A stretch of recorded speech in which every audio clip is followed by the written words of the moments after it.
Assalamualaikum warahmatullahi wabarakatuh. Terlebih dahulu saya memperkenalkan diri. Nama saya Hidayat, NIM 519-200-1173, kelas C, konversi 2020, jurusan Farmasi, Universitas Pancasakti. Saya buat video ini sebagai tugas final saya. Syukur alhamdulillah saya panjatkan kehadirat Allah Subhanahu wa taala sehingga saya bisa membuat tugas final ini dengan bantuan aplikasi CASP yang diajarkan selama dalam perkuliahan satu semester ini. Adapun tugas yang saya buat moga-moga sesuai dengan apa yang Bapak harapkan dan yang saya ketahui. Dan berikut ini deskripsi tugas yang berisi data bayi yang baru lahir dan orang tuanya.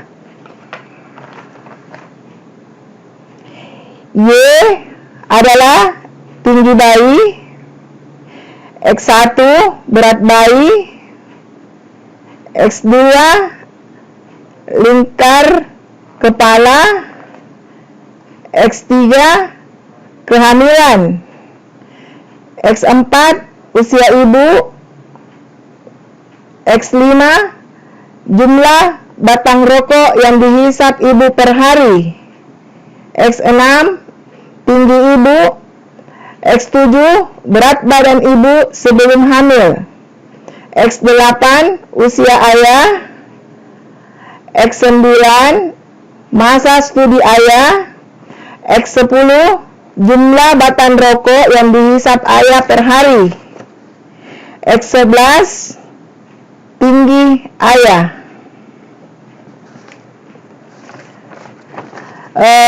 Di mana variabelnya sebagai berikut.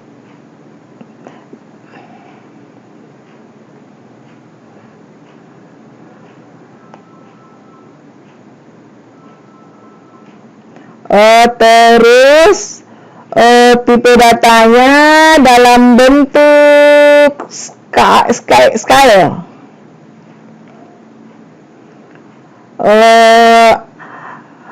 Adapun ini uji asumsi klasik. A. Uji normalitas, di mana grafik merupakan data residual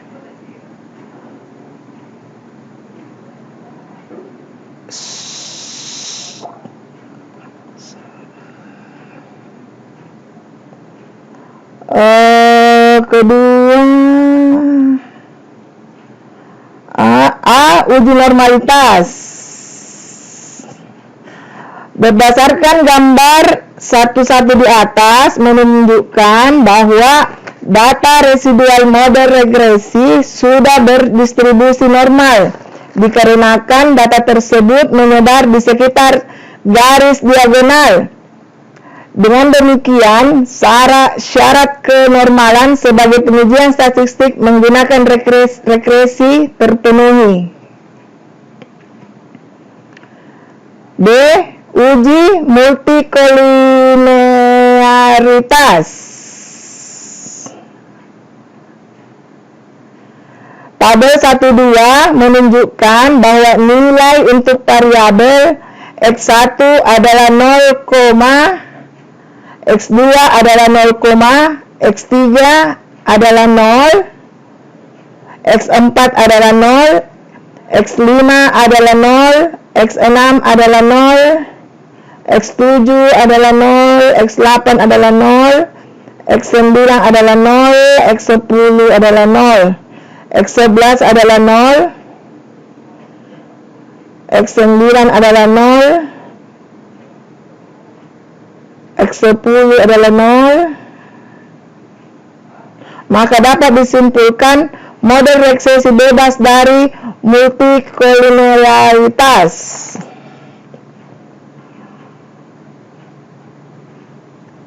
Selanjutnya, uji heteroskedastisitas.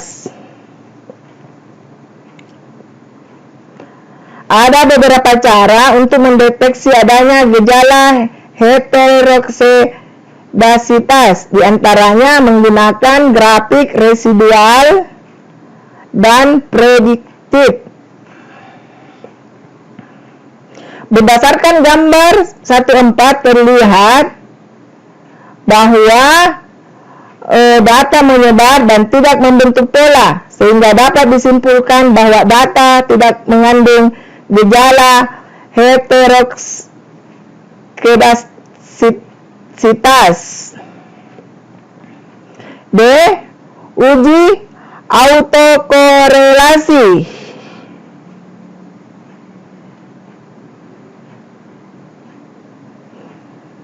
Berdasarkan tabel 1.5 terlihat bahwa nilai p-value lebih besar 0,05, sehingga dapat disimpulkan bahwa data tidak mengalami gejala autokorelasi.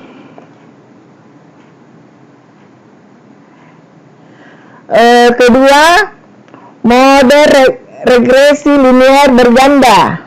A. Analisis regresi. Berdasarkan tabel 1 dan 6, maka diperoleh persamaan regresi linear berganda sebagai berikut.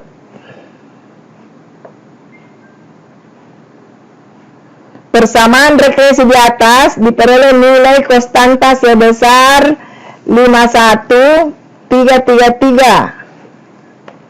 Variabel X1 sebesar 1.168, X2 sebesar 0.151, X3 0.509, X4 0.060, X5 minus 0.020, X6 0.136.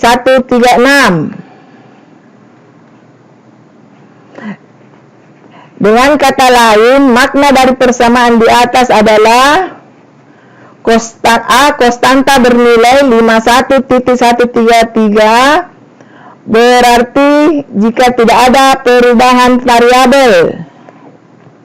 B.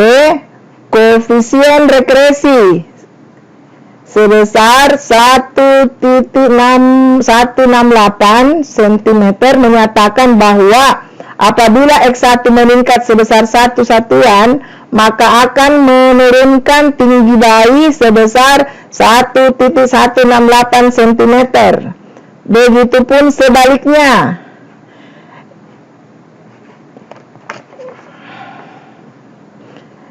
X1 menurun sebesar 1 satuan, maka akan meningkatkan tinggi bayi Y sebesar 1.168 cm.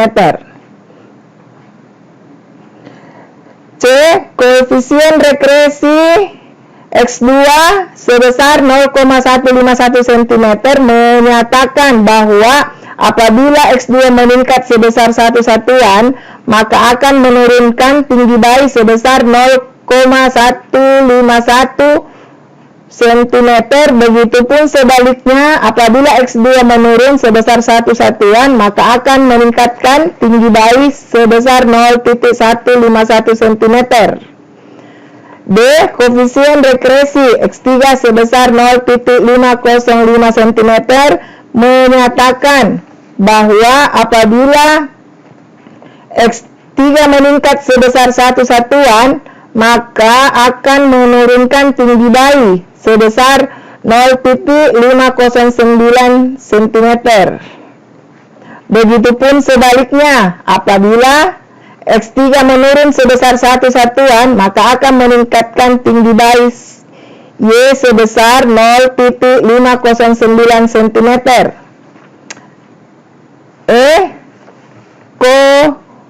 Koefisien regresi X4 sebesar 0,060 cm menyatakan bahwa apabila X4 meningkat sebesar 1 satuan, maka akan menurunkan tinggi bayi sebesar 0,060 cm.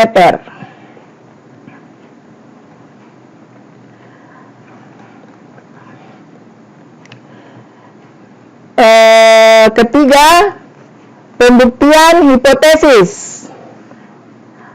A. Uji F simultan berdasarkan uji ANOVA.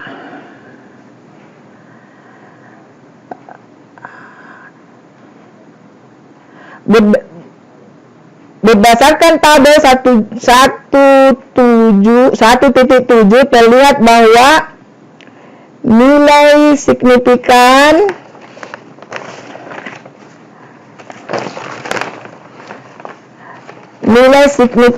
lebih kecil 0,001, di mana 0,001 lebih kecil 0,05, sehingga dapat disimpulkan bahwa variabel bebas yakni X1, X2, X3, X4, X5, X6, X7, X8, X9, X10, X11 berpengaruh secara simultan atau bersama terhadap tinggi bayi. B. Uji T parsial.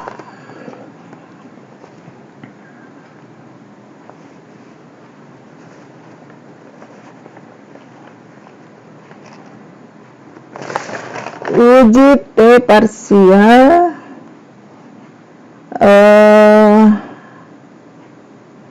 selanjutnya uji koefisien determinasi.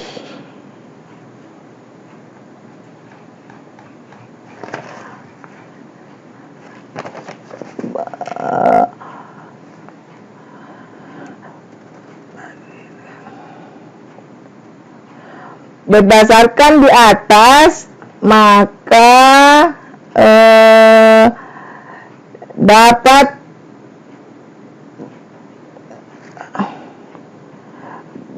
dapat diketahui bahwa nilai R adalah 0,693. Hal ini menunjukkan bahwa sebesar 69,3% tinggi bayi berpengaruh oleh variasi 11 variabel independen, yaitu X1, X2, X3, X4, X5, X6, X7, X8, X9, X10, X11, sedangkan sisanya sebesar 30,7% dipengaruhi oleh variabel-variabel lainnya yang tidak diteliti dalam kasus ini.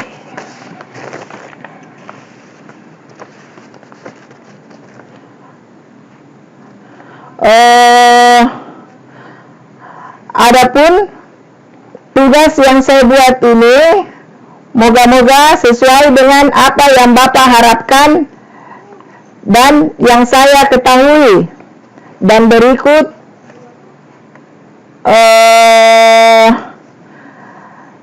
saya ucapkan terima kasih. Adapun kekurangannya mohon dimaafkan. Assalamualaikum warahmatullahi wabarakatuh.